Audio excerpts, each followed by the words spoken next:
And welcome to the Daily Space Weather Show. There's a geomagnetic storm coming tomorrow on June 20th, 2024. I guess nobody else forecasted it, but hey, facts are facts. So we also got new active regions rising there over that eastern limb, no less than three, count them, three new sunspot groups. And also a big uptick in the radio flux today. So expect the sunspot number to rise once again tomorrow. The likelihood of solar flares remains quite high indeed. Don't be surprised to see an X-class event here in the past 24 hours from the house favorite SDO 171 angstroms wavelength. Also massive plasma filaments.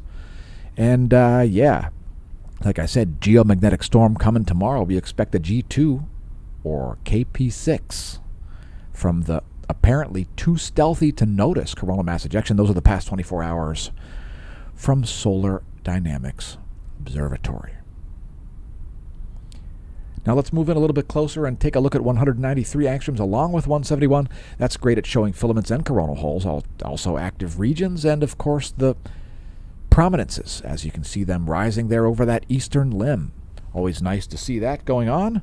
And of course, massive plasma filament here rotating right into the center of solar disk. So that's optimal. We've named it the Michael Jordan filament. And if you want to name filaments after living people, your friends, your foes, even yourself, join us over on x.com/smashomash, aka Twitter. Just follow the hashtag NameThatFilament to see all the previously named filaments. America's favorite pastime, or soon to be, we expect. And thanks for tuning into the Smash News Network, least busted name in news. By the way, don't forget to press the like button. Tell your friends and foes about the channel by pressing share. Visit us on social media. Visit the links below the video. Help support the channel that way. And thanks to everybody who has. Thanks to each and every one of you who have pressed the things, left the comments, and so on. Or if you've just viewed the videos, but press the things, get involved. That's the purpose of YouTube. It's to be interactive. 10.7 centimeter radio flux has risen to 193 solar flux units. 193 solar flux units is the radio flux. There it is, depicted over the past year by Solon.info. The black line is the radio flux. Now, like I said, nobody else is forecasting tomorrow's CME impact. It'll be a surprise to everybody who doesn't watch our channel. It's not going to cause any major geomagnetic storms or major satellite drag, etc. But hey, people ought to probably know about this stuff, especially with the current emphasis on things like private space flight. You know, launching Starlink satellites into geomagnetic storms like certain organization did a couple of years ago and weren't watching the content and hence weren't aware of the incoming geomagnetic storm. You know, stuff like that. But it's not forecasted by NOAA. As you can see here, their Enlil spiral lacks a forecast for a CME impact on tomorrow, June 20th. But our forecast is different because I guess we didn't miss a CME that literally everybody else in the world did. What can you do? Just cite the facts and tell your viewers that you can expect to see mid-latitude aurora tomorrow with a KP6 G2 class geomagnetic storm. Here are the past 4 hours of Earth's magnetic moment from space, which are chill at the moment. This is a geospace magnetosphere movie depicting magneto-hydrodynamic pressure. And it's fairly equilibrated. It's sort of nominal. It's not very exciting at the moment. Things are trying to reach static equilibrium out there, and it is, like I said, pretty chill. It's going to get less chill tomorrow. Here's our ground magnetic perturbations map. This depicts magnetic flux density at the ground level and also pretty chill.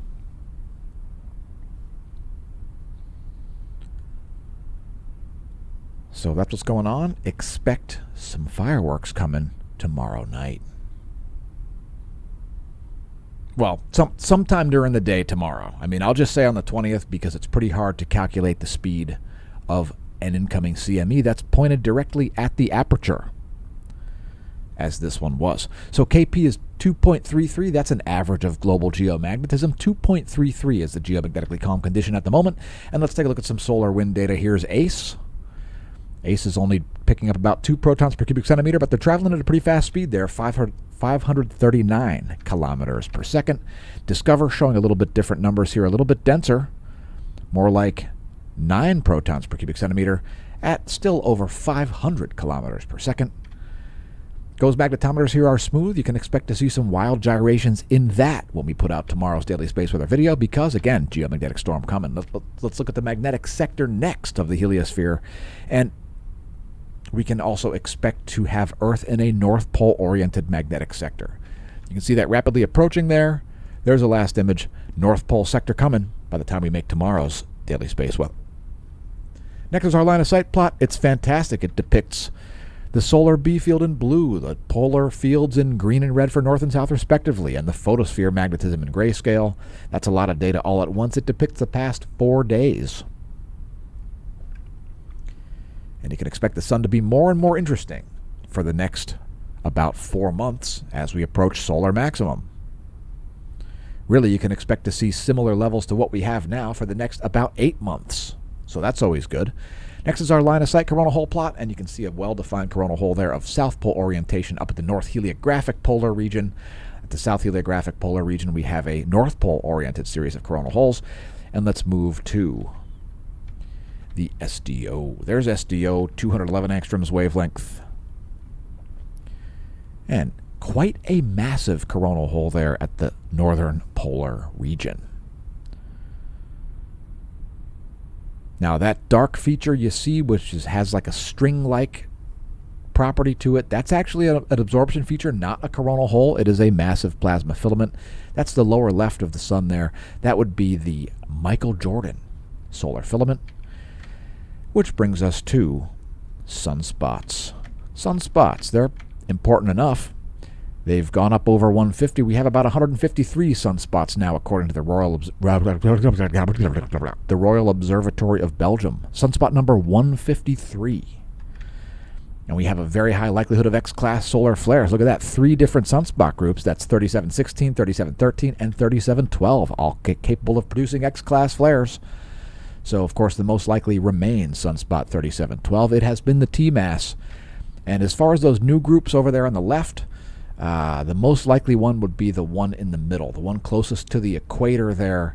That is the most magnetically complex sunspot, and it hasn't even risen yet, so you can expect sunspot number to rise once again tomorrow. Next is our SDO imagery.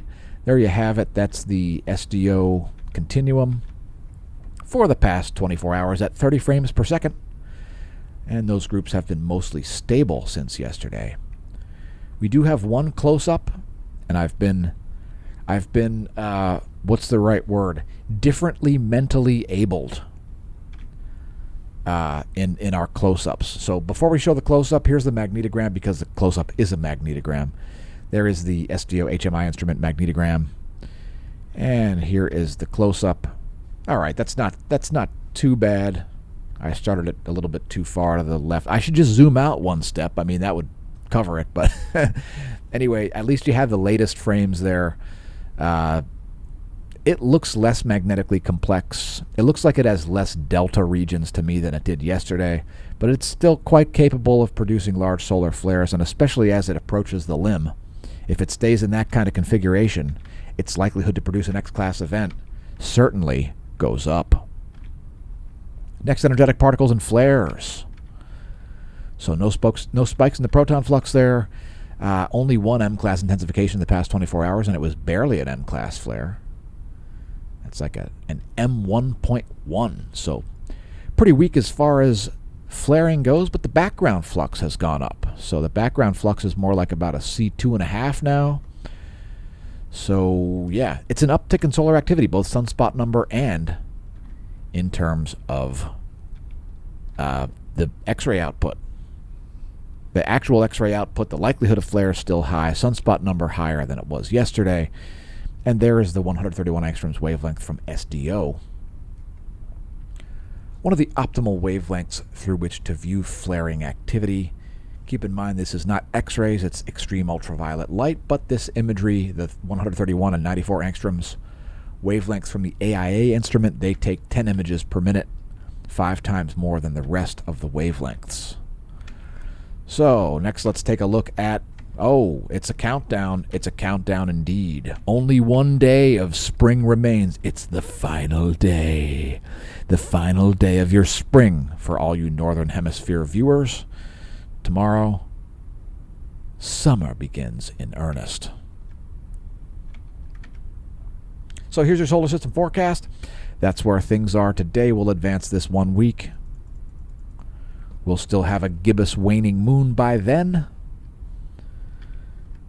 Also a star chart. That is what's going on over our head. If you want to make your own, skyandtelescope.org might benefit you. And I don't know why do they show this? I don't know why they show that, but there you go. That is what is happening overhead over Lehigh Valley, Pennsylvania, the location of the Smash News Network. Least busted name in news. Next, our astronomy photo of the day. It's a sweet emission nebula featuring some extreme blue stars illuminating some gas. Now, this isn't really visible to the naked eye. These are infrared spectra showing us likely oxygen and hydrogen there. There are also some likely heavier elements in those very dark regions. Those represent absorption features. So they could have all kinds of different chemicals in there. Sulfur, you could have, who knows? There could be all kinds of different chemicals like silica. And of course, fingers crossed that there's silica, because that's what's associated with, the search for extraterrestrial intelligence and so forth. So it's known as the Dragon of Aura in the new General Catalog 6188, NGC 6188, a bright emission nebula, which looks really awesome in infrared. So moving on to CMEs, and it's been chill today. We don't have any new earthly directed CMEs, so let's blast through this real quick. That's 62 frames from today. I'm not even going to worry about that. Stereo A is going to agree with us here. We did have some CMEs. They're just not earthly directed. There may be tiny earthly directed components, but they're not really worth even being concerned with at all. There's no real forecast for extra geomagnetic storm activity or anything like that as a result of those. So let's move on to our custom coronagraphs. Ah, how sweet it is. You've also got Mercury and Venus over there on your frame left.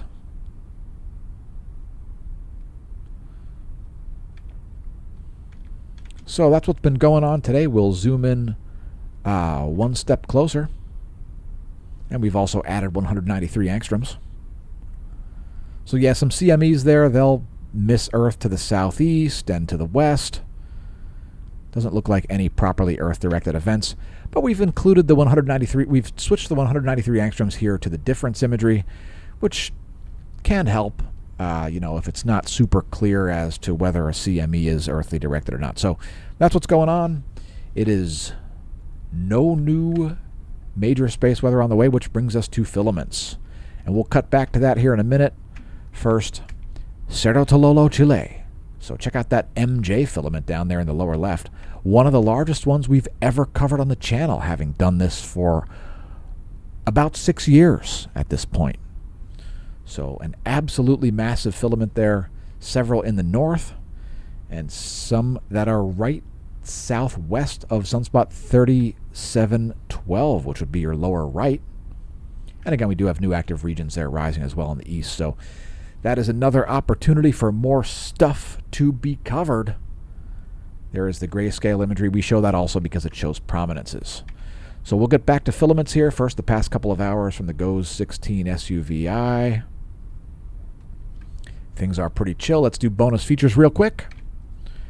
Satellite charging hazards. We do have some minor charging hazards there as low-energy electrons build up on the outside of spacecraft over Southern Asia. Southern Asia, some minor surface charging there.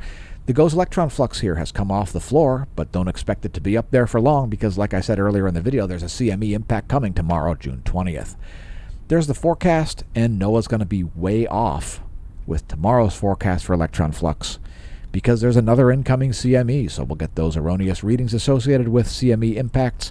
We'll also show the layer where it's measured, the F layer of the ionosphere. Now, those CME impacts, they cause the ionosphere to puff up. It gets both lower and higher. It expands. And that's part of the reason we have those erroneous readings when we have CME impacts. It's just another piece of data that correlates with other data, which is always nice, isn't it? Anyway, the F layer is located at 300 kilometers of altitude. That is where the electron flux is measured from the much higher geosynchronous orbits of the GOES 16 and GOES 18. So here is the radiographic measurements from the Bureau of Australia the Australian Government Bureau of Meteorology, we are seeing quite significant anomalies in the ionosphere. So not the least of which is that the South Atlantic anomaly has moved all the way to the 45-degree west longitude line, but low-frequency anomalies in the ionosphere as well. So that's what's currently going on, some anomalous ionosphere action. But there has been space weather coming in the form of a CME impact and a coronal hole high-speed stream co-interacting region, or CIR. So here's our anomalygram depicting anomaly in megahertz from a 30-day median. And let's see, has the South Atlantic anomaly decided to move back inland in South America? Well, the answer is no. It's right by the coast at 45 degrees west longitude, as you can see clearly on the anomalygram that depicts anomaly in megahertz from a 30-day median. We'll also show the Global Ionosphere Nowcast, which is always useful for you GPS and radio users.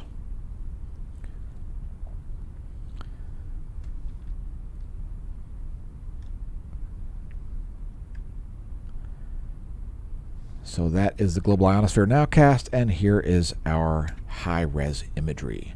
So a quick rundown of these new sunspots. Like I said earlier, the most complex-looking one is certainly the one closest to the equator, that one right there. So that may represent a new place to see some flaring kick off.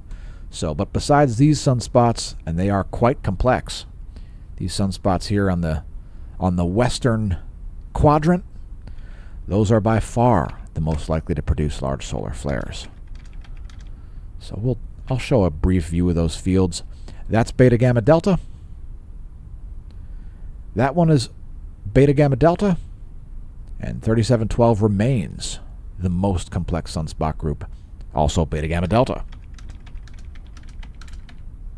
So that's where that ends. We'll close out the video with some more spectacular imagery here from SDO. Again, filaments are definitely a big story here as that MJ filament moves toward the center of solar disk.